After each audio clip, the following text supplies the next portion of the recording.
Hello' guys, কি খবৰ? আশা কৰোঁ সকলো ভালে আছে। মই ভালে আছোঁ। মোৰ ছোৱালীজনী এদিন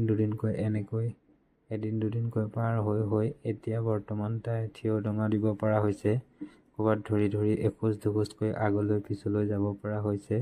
আপোনালোকে ভিডিঅ'টো সম্পূৰ্ণ চাই থাকক, ভাল লাগিব। আৰু ছোৱালীজনীক কেনেকৈ মই এখন আজিৰ দিনত কুঁহিয়াৰ খাল বনাই দিলোঁ আৰু তাতে ধৰি পেলাই তাই দুখোজ আগলৈ এখোজ পিছলৈ এনেকৈ যাবলৈ আৰম্ভ কৰিলে। এতিয়া বৰ্তমান তাই 9 মাহত সোমাইছে।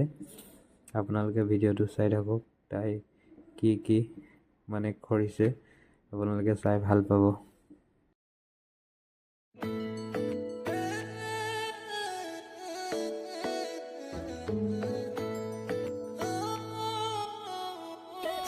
কটা এবাৰ খাই নাকি ঘুৰি থাকা ধৰে ঘুৰি থাকা